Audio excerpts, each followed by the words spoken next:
Hey everyone, this is Lana. I'm back with some more It Moves, and for some reason I'm under the sea. Is that Ariel in the background there? I'm not entirely sure. Honestly, this is very weird, and so far this game has been very creepy and very scary. Lots of weird things going on. And this is definitely weird. Why the hell am I under the water? I don't know that. Hello? The nice thing with the sea though is that you can see so much. And you can see all the food. Oh, this way. And you know, there is few things that is as creepy as, oh gosh, as the depth of the ocean and things like that. You know, it's so dark, you have no idea what's in the ocean, in the water. I know one of my cousins, he actually, that is one of his biggest fears. It's things like that. Oh gosh. Well, at least there's some nice fishes around there. It's a bit fishy, but we like that. Can I speak with them? Hello, can I speak fish? No, apparently not. Screw that. I was gonna go swim then. And oh my god, what the fuck is this? Did I enter Soma or something like that? It feels like some sort of... Oh my god, was that a body? Was it somebody? Okay, this is... Oh! Drain the water and remove diving gear. What, I had diving gear? I thought that was like my pajamas or something I had on. My! Well, sounds quite a lot there.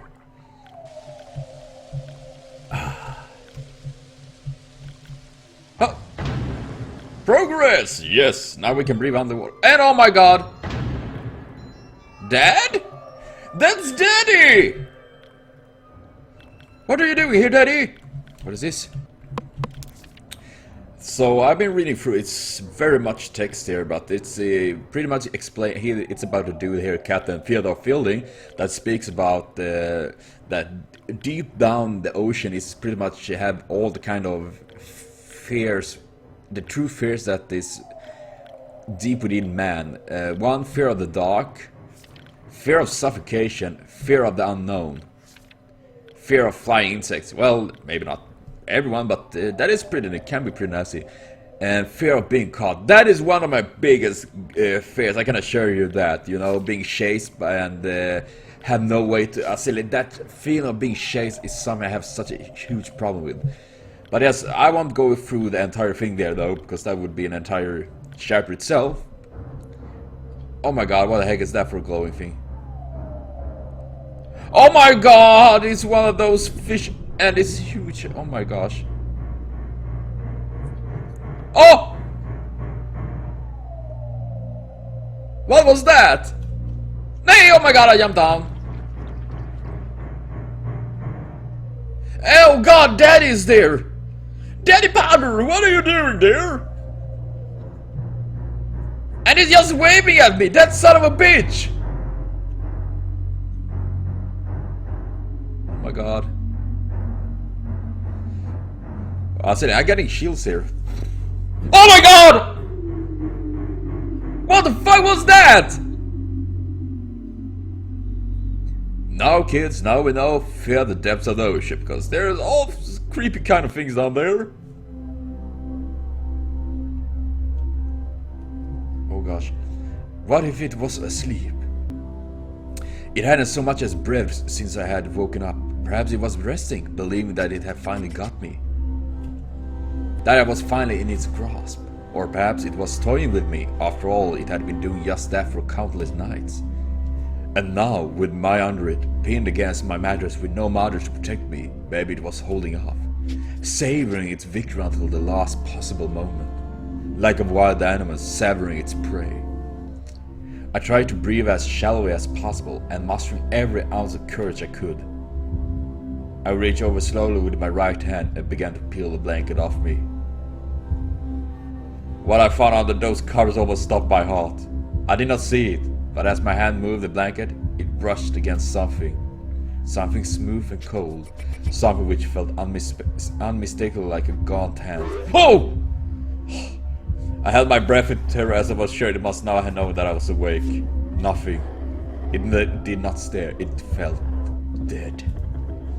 After a few moments, I placed my hand carefully further down the blanket and felt a thin, poorly formed forearm. My confidence and almost twisted sense of curiosity grew as I moved down further to the disproportional larger bicep muscle. The arm was outstretched, lying across my chest, with its hand resting on my left shoulder as if it had grabbed me in my sleep.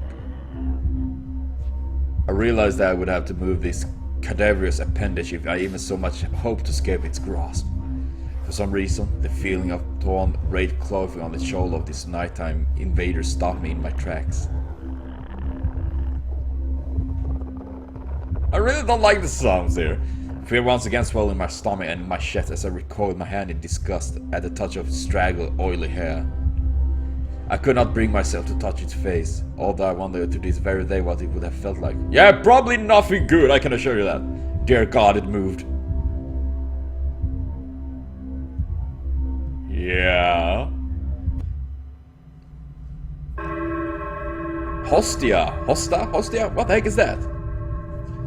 I know Hosta in Swedish is coughing like Save, yes, I want to do that. And is that the Mushroom Kingdom? Oh my god, I'm so small! And that is one big ass door. Oh my fucking god!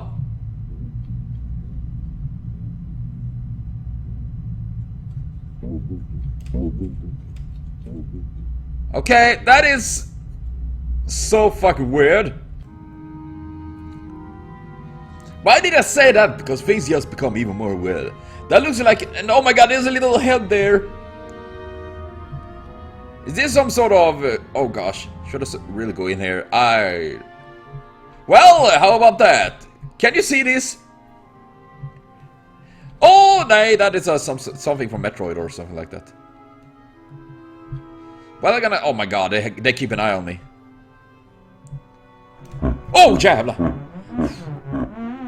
Okay, oh my god, the last enemy shall be destroyed is death.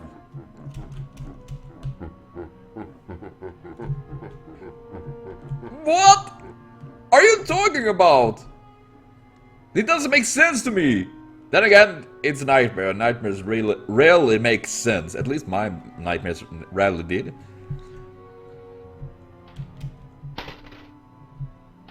Oh my gosh.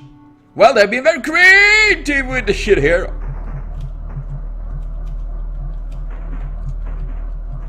Yeah, this isn't weird at all. Okay, well, I don't know why, but it kind of makes me think of like the Monty Python movies and things like that. So, oh my gosh! Hello? And having once chosen never to seek to return to the crossroad of that decision, for even one choice wrongly, this choice cannot be unmade. At a crossroad in life, what does one do? Stand at the crossroad if you will, but if you will not choose, I'll move on without you. Okay, so I took that in the wrong order there, but oh gosh. Maybe should I stand there wet?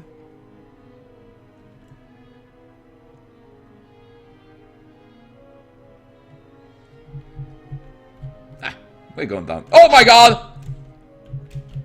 I guess not. Okay. I guess I... Oh, nämen för fan! You little motherfuckers!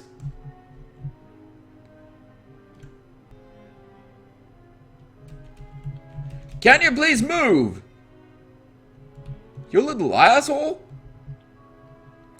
Okay, what did you say? And having once chosen never to seek to return to the crossroad of that decision, for even one choice wrongly, the choice cannot be unmade. Did I do something wrong? Do I need to go? Oh gosh, is it like one of those where you need to go back and back again? So,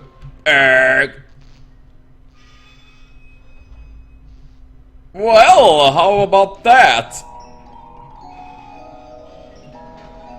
That sound can make me think of Five Nights at Freddy's, and that is not a good thing. Oh! What the fuck is that?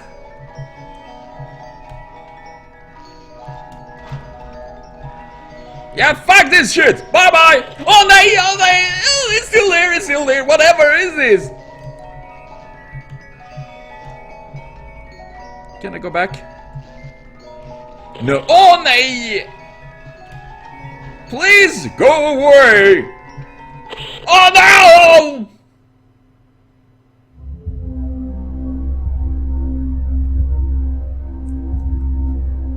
It moved. It was subtle, but its grip on my shoulder and across my body strengthened. No tears came, but God, how I wanted to cry. As its hand and arm slowly coiled around me, my left leg brushed along the cool wall which the bed lay against. Of all that happened to me in that room, this was the strangest. Oh my God! Nay, please take it away! Oh my God, I can't look at it! Ah! Oh shit, oh, I realized that this clutching rancid thing withdrew great delight from violating a young boy's bed. Was not entirely on top of it, it was sticking out from the wall like a spider striking its lair. Oh, you body asshole! Suddenly its grip moved from a slow tugging to a sudden squeeze. It pulled and clawed at my cloak as if frightened that the opportunity would soon pass.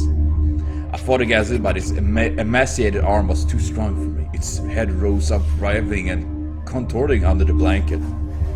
Now I realized where it was taking me, into the wall. I fought for my dear life. I cried as suddenly my voice returned to me, yelling, screaming, but no one came. Then I realized why it was so eager to sell the psyche, why this thing had to have me now. Through my window, that window which seemed to represent so much malice from outside, streaked hope. The first rays of sunshine. I struggled further, knowing that if I could just hold on, it would soon be gone. Oh! Please don't do that, seriously! As I fought for my life, the unearthly parasite shifted, slowly pulling itself up on my chest. Its head now poking out from under the blanket, wheezing, coughing, rasping. I did not remember its features, I simply remember the breath against my face, foul and as cold as ice.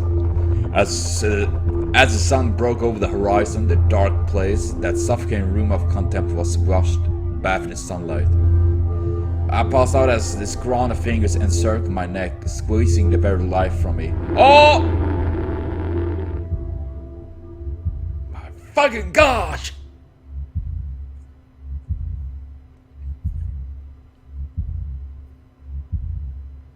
I woke to my father's offering to make me some breakfast, a wonderful sight indeed. I had to survive the most horrible experience of my life until then and now. I moved the bed away from the wall, leaving behind the furniture I believed would stop that thing from taking my bed. Little did I think that it would try to take mine. And me. Weeks passed without incident, yet no one just one cold, frostbitten night I woke to the sound of the furniture where the bunk bed used to be, vibrating violently. I lay there sure I could hear a distant wheezing coming from the deep within the wall, finally fading into the distance. The following year I was given a larger room in the other side of the house, and my parents took the room as their bedroom. They said they didn't need a large room, just one big enough for a bed and a few things. They lasted 10 days. We moved on the 11th. Yeah. That is quite horrible. It moves again by Snow Owl. Oh, I can still move. Oh, no! Music by Material Mondung. Frozen Silence. Is it the two Lizard Diner? Lizard. Oh, no, but for fuck's sake, don't do that! 8 million ways to die. Christoph Horn. Based on the story of Bedtime by Michael Whitehouse. Oh my god, I hate that thing. Oh god. Oh look, played by Optical Mouse. Well, we like mouse, don't we? Script by Mole Hunter. Oh yes, I'm Iron. Suck him in. Ah, I didn't get the. Oh gosh. Well, I hope you were able to read it. Hello. Oh. Okay, this is kind of unnerving, just walking like this. And it gets dark. The end.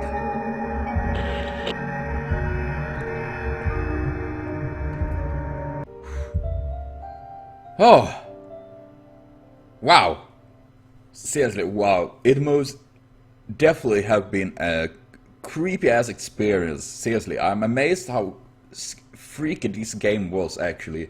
I didn't think it would be this kind of scary and all that when I saw the game and thought of give this a go and make a let's play of it, but it did get me many times, and not only with the jump scares and all that, but the entire stories and all that, because I could much relate to this when I was a kid and had nightmares and things like that going on when I was a child. I remember when I was a kid I had dreams things like, it didn't matter if it was a nightmare or if it was a good dream or whatever it was, but I remember always in the corner of every dream I did have was a goat.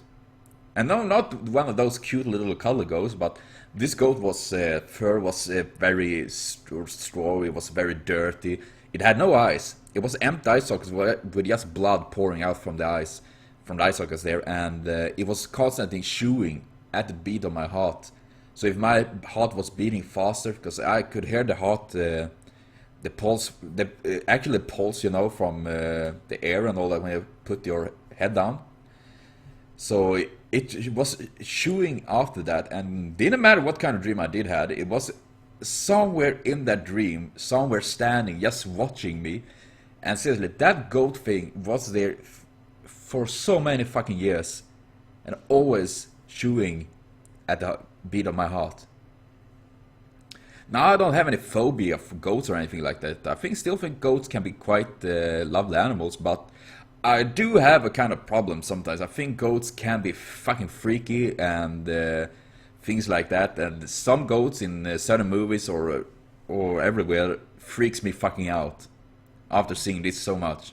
Though the thing that actually got me the most was the feeling the boy described in the story in here as well. Because when I was a kid and all that, I had it was like a bunk bed, you know, but it was just a top bed and there was things under there like the kid had did when he built his little desk and things like that. And I could wake up in the middle of the night and had that feeling, you know, that there was someone in the room, that heavy presence of someone really being there. And it didn't matter, and I remember there was a lamp in the ceiling there, and it freaked me out always, because it was, every time I was feeling this presence, it was always slowly moving.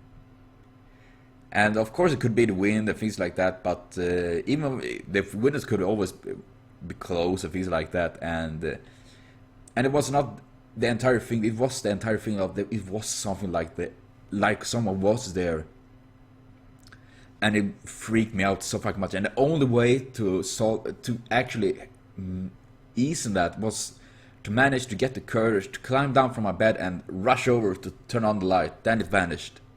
Then everything became cool again, became nice. But sometimes I didn't have the courage to do this. I was curling down under my blanket, trying to sleep as I had this present feeling in my room there, and that was awful. And it didn't get better that two of my brothers had a room on the other side of the wall, and they had a bunk bed, so one was on the up and one the below. And one of my brothers had one night waken up and explained that to my mother. My mother didn't tell me until much later, because she knew I was already freaked out as I was.